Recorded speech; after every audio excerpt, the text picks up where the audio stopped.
Welcome to Curiosity Meets the Past, a podcast for curious minds who love learning about the past. My name is Dr. Smiti Nathan, and I'm an archaeologist and your host. In this episode, I'm speaking with linguist and writer Dr. Danny Bate. In our conversation, we're diving into the past of the English alphabet, which Danny extensively researched for his new book, Why Q Needs You, A History of Our Letters and How We Use Them. Now, if you haven't read it, don't worry, you won't need it to follow along. But when it comes to the book, one of the things that I found so fascinating was that one of Danny's most important sources, and one that he references a lot, is the archaeological record. So that's going to anchor our conversation. And Danny starts us off by sharing why there's archaeology in his book and one particularly memorable artifact. There's a lot of archaeology in the book, first and foremost, because I love archaeology. Who doesn't? It's great. And because when researching the history of the alphabet, you have to get stuck into archaeological sites and finds. And these finds are really precious. They're very few and far between. If one sticks in the memory, for lots of different reasons, it would be this wonderful thing. It's an old comb that has survived down the centuries, making it probably close to 4,000 years old now, found in a site in the Levant, a site called Lachish. And the Lachish comb bears an inscription in early alphabetic writing. And I love it for several reasons. The first is that it's just really old, and you can see this very rare glimpse into the alphabet's history where the letters still look like things. They still look like objects and like their original hieroglyphic prototypes, but they're on their way towards simplification, abstraction, and basically becoming letters. This is an intermediary stage. So that's really helpful because sometimes the original Egyptian hieroglyph is not particularly obvious, and you really have to go, okay, well, what does the Lachish comb tell us? Another thing that I love about this very short inscription is that it's actually understandable. We know what it says. It's about basically like a prayer or a sort of wish that the comb will do its job and root out lice from people's beards. And that is a wonderfully ordinary inscription, a very down-to-earth thing, which tells us a great deal about who is writing and who is, using this ancient system. It's probably quite ordinary people. So the alphabet takes off. It clearly is fulfilling a need where people like, I love this new system. It's working really well for me in a very short space of time. It's one of the oldest inscriptions that we have. And finally, the comb worked because you can do radio scanning, microscope scanning on this comb, and there are the remnants of ancient lice. So it actually did its job. Whether that's the inscription's fault or thanks to the comb, I don't know. But it's a great text for all sorts of reasons. Despite being so humble, it's a real monument in the history of the alphabet. Absolutely. And honestly, that was one of my favorite archaeological examples from the book. It just brought together so many different sources of information that you could extract from this one object, which I think is one of the superpowers of archaeology. Mm-hmm. But you mentioned you really enjoy archaeology, but that is not your background. So you are a linguist and academically trained. And as a fellow academic, I know there's a lot of things you could study. What was it about the English alphabet that made you decide, okay, I want to focus on this for this book? Yeah, I suppose because the book is a contribution to public linguistics, so it's about taking my beloved field out of universities and sharing it with as many people as possible, basically, anyone who listen. That's my ideal audience. It mattered to me, of course, that I had to meet the audience at their door. I had to think of something that would grab people. And in my years of academic training, I've covered lots of different things. Linguistics is a broad church. My PhD is in word order, for example, so the syntax of very old languages. And so many of the things that make my nerdy heart sing, they're not going to grab people straight off the bookshelves in your local Waterstones if you're in the UK, or Barnes and Noble if you're in the US. It's not going to appeal to people. You might have to do more work, and therefore you might lose more people. But the alphabet, this thing that we crucially remember learning, unlike, say, word order, which is basically learned at a pre-memory stage of infancy, we remember learning the alphabet. We remember going through these problems. So it's sort of conscious. It sort of exists in our psyche, this thing, and yet, of course, it is so successful that we tend not to think about it so much. Once you've learned the alphabet, off you go, writing, jotting things down, using it until your dying day. So I felt that it was a perfect middle ground between something that people have opinions about and have memories of already, but nonetheless would like to know more about. And I felt that the alphabet was just this perfect way into, let's face it, a lot of linguistics and a lot of archaeology. Absolutely. And I do think that the way you handled such diverse sources was really well executed. And I really appreciate that you didn't mind getting into academic terminology. And I personally think it was well explained and it made sense. And before we dive into some archaeological examples, I would love for you to just give us a quick chat about your logic behind including academic terms for, a book that is intended for broader public audiences. Yeah, that fits within my personal mission. That was something that's very important to me. It's not the perfect way. It's not the only way to go about doing these things. And I've read books that achieve the same goal with the opposite technique by actually avoiding these deliberate terminology and deliberate jargon.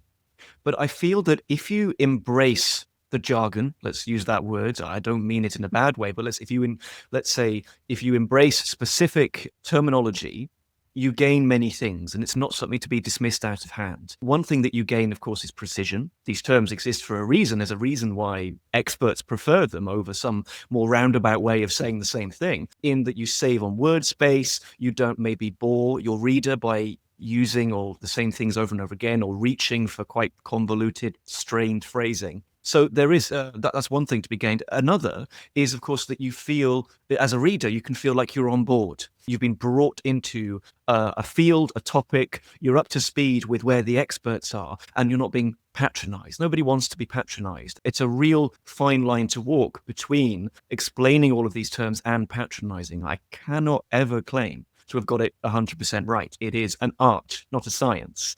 But nonetheless, it matters to me because of those benefits, and so that the reader comes away with concepts that equip them. They're now ready for more linguistics and more language and pursuing their own adventures in historical language and archaeology. So all of these things, it matters to me very much. It's part of the vocation of sharing the field with everyone. Gotcha. I love that. So let's get into some archaeological examples. Okay. Now, you mentioned the comb, which I absolutely love. And I was curious if there was another example that maybe you found surprising as you were doing your research. Oh, I mean, there's one that sticks in the memory. Oh, there's one that haunts my dreams. So the thing is, the book Why Q Needs You is organized alphabetically. So it goes from chapter A through to chapter Z/Z. I acknowledge that. That's part of the the chapter's content at the very end. But the hardest one for me personally to write about was chapter A. Being first in the alphabet, I use it as the first chronologically to talk about where the alphabet ultimately comes from. It just worked out perfectly for so many reasons. Almost spooky how well the alphabet accidentally suits that structure. And the thing is, because it's the early stage, the sources are few and the debates are great. There are lots of academics, lots of real experts, and I had to wander into this field, understand it, summarize it, make it entertaining, make it accessible. And that took a lot of time, took a lot of effort. And eventually it was a good friend of mine in the Netherlands who was able to kind of sign off on a first draft and say, this is good to go. And I could continue on to chapter B. But I was on the bus like a month later, and I get one of those Google News alerts, and there's an article from something like Scientific American, and it says, "Find that threatens alphabetic history discovered in Syria." It's a complete gut punch. And I'm scrolling my way, devouring every single word in this very limited number of articles about this find. It's a simple ceramic cylinder. It's very short. There's not much like it. And I've only been able to access a handful of pictures of this thing. And I have to admit, if I'm allowed a sort of amateurish, semi-expert intuition, it doesn't seem right something seems off about it from the few pictures I've seen. The symbols seem a little bit too abstract. They don't seem to be completely in tune with the other finds that we have from that absolute primal stage of the alphabet's development. But nonetheless, we have very few finds, and yet we can nonetheless still talk about the balance of evidence. And the balance of evidence is still shifted towards Egypt and Sinai for the ultimate birthplace of the alphabet. And this find deserves respect, but we don't have enough information yet to allow it to make such a big impact and to kind of be this stick of intellectual dynamite and blow up the story and lead us to redesign it. So far, it could happen because, as it taught me, this is a field in flux. So what are we dealing with? Well, are we dealing with a fake? That's the spectre that haunts a lot of archaeology. I can't say that. I cannot comment on the status of this find. I also don't know about its provenance, so that matters as well. So, how reliable, where can we trace it back to? I do feel that we may be looking at something else. We may be looking at a different kind of writing system ultimately. If so, fantastic. If not, and it's alphabetic history, also fantastic. I'll write a second edition. That sounds great. And I really appreciate you sharing that. And I think many academics or anyone who's done some research can absolutely empathize with that feeling. Mm-hmm. But you did mention something else as you were speaking about the major players, and you mentioned ancient Egypt. And one of the things I appreciated about the book was that other past societies showed up who maybe weren't thought of as ancient major players, but played a significant role.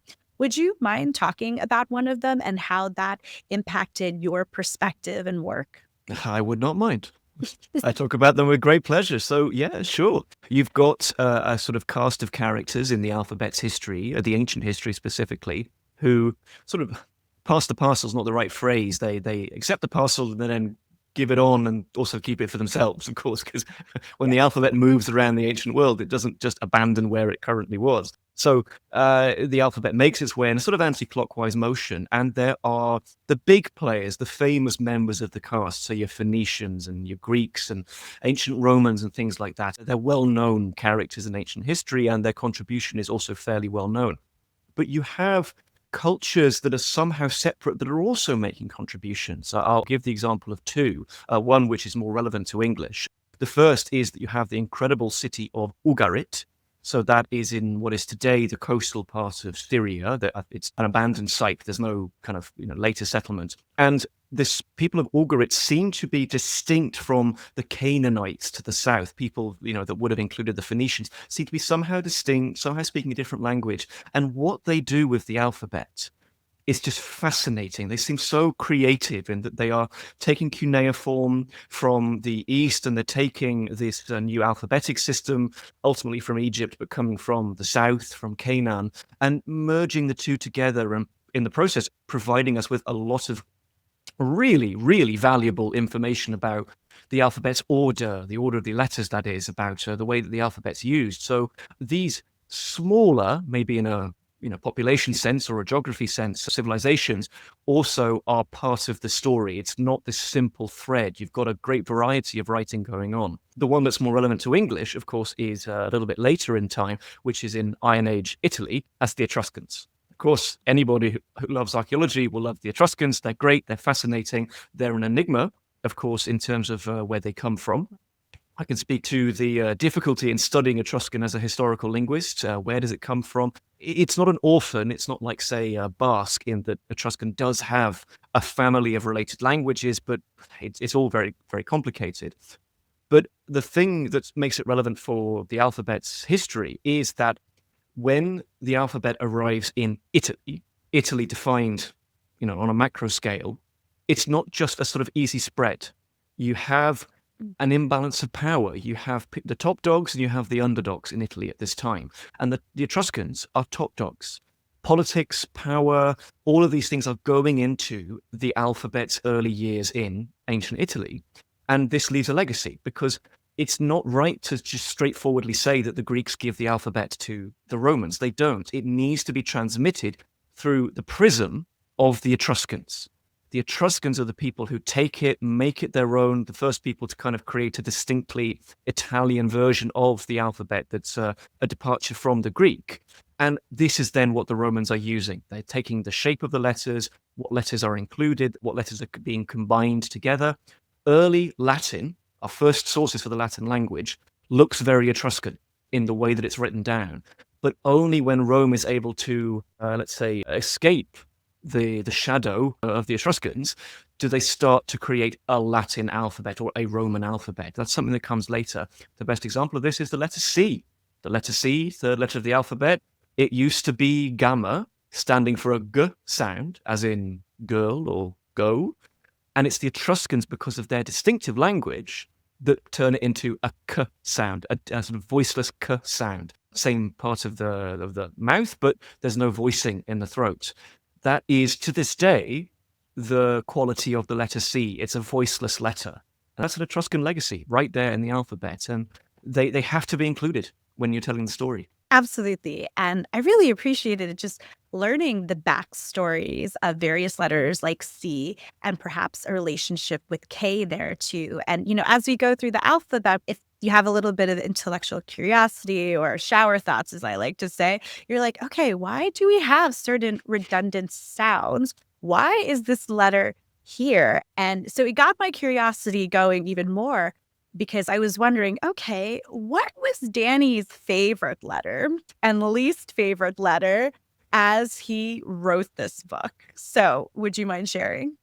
That's a tricky one. That's a tricky question to answer, I have to admit.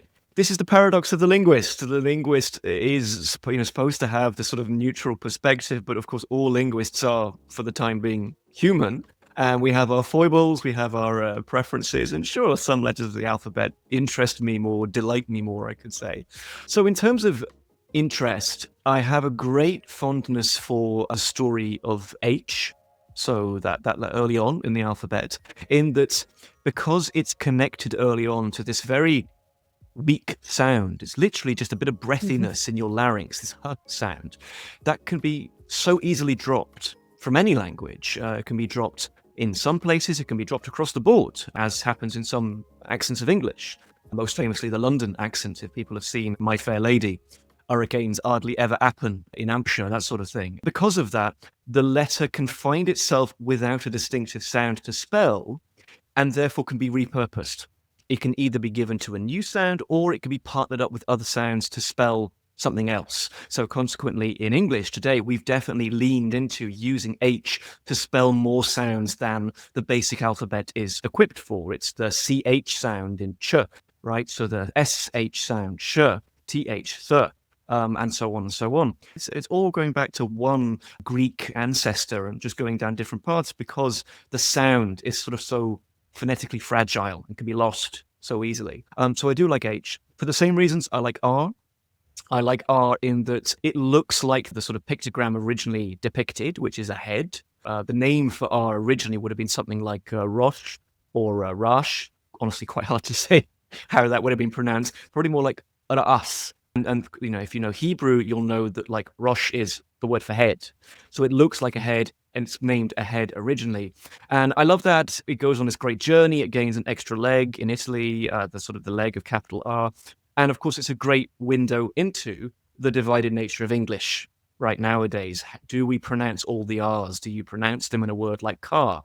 Is it car, as it is for a lot of Americans and Canadians, or is it car, a single vowel, as it is for me? English is divided, and the letter R is ancient and somehow managing to keep all of that speech somewhat unified. So it has my respect for that. As for letters I don't like, let's face it, it's Q. Come on. Come on. Yeah, I think that was very clear in the book, which gave me a chuckle as I was reading that chapter. But can you explain why Q is maybe not your favorite to folks who haven't read the book yet? Yeah, unlike every other letter of the alphabet, Q is more or less unable to stand on its own. It relies on you, the letter that is. Of course, it also relies on you personally, in that you have a choice to keep using it. We all do. It's not forced on us. It's a matter of practice and consensus. And Q kind of has my begrudging respect because it is very old. It's part of the original gang of the alphabet. It goes all the way back to that early Middle Eastern Egyptian point in time. But quite early on in the story, as it's handed on to the Greeks, it stops standing for a distinctive sound. And it's in the hands of the Romans that it's kind of definitively partnered up with U, in that the Romans use it to spell a kind of qu sound, different from k. And because it's different, Q can stick around. It can, in conjunction with U, it can be used to spell this distinctive sound that we might think of as two separate sounds, but for the Romans it's just one, as in a word like quis, who, in Latin. But nonetheless, it is this kind of enfeebled letter. There's not much we can do about it, with the exception, of course, with more recent arrivals in English. So you do have, say, words arriving from China, from the Pinyin script of Chinese, concepts like qi, which are written with Q, also the QWERTY keyboard, a modern invention, and of course words that are transliterating Arabic. So there's a handful of words that are maybe revitalizing you and giving it a distinctive sound, but even still in English, it's a k sound, and most often it's a combined sequence of qu. We could still get rid of it. Well, hey, I appreciate you being forthright about your biases. And as an archaeologist, we know that the archaeological record is inherently biased based on what preserves. So we're not getting, a representative sample of what life was like or a place was like in the past. It's down to preservation conditions and honestly, in a lot of cases, luck. Is there an archaeological find that would be top on your wish list of hey, if we found this would answer a lot of questions or maybe add richly to the story of the alphabet? Oh, yeah. There are some. I love puzzles. I love mysteries. I don't think that's in any way unusual for the linguistically and archaeologically minded. However, if there is one that really appeals to me, it would be specific finds in some sort of alphabetic variant, specifically from northern Italy or southern Germany / Austria, Switzerland. And why I say this is because we are so close to being able to connect the alphabetic family tree to one that is very well known, if not commonly used today, which is runes, runic writing. Okay, runes, which people may know from the Vikings and from Tolkien and stuff like that, and it's a very evocative writing system, but it is ultimately an alphabet. But the thing is, we just have missing links in the chain. We can be so confident that it is in some way connected to our alphabet. It's an offshoot branch. But where exactly its branch connects to the wider family tree is not at all clear. I think I'm in line with the current consensus in believing that the connecting point, the nexus, is northern Italy. So Etruscan writing or the scripts of the Alps that are being used before the Romans and Latin just washes over everybody. We're still in the years BC. And it makes just a simple jump. It's carried by these languages and these speakers. I don't know, someone like the Ratians of the Alps. And it's carried over the Alps, and there it meets with Celtic and Germanic languages and their speakers. And of course, we've got some shifts. Maybe we've got letters being invented or being changed in their shape or changed in the way that they're used to.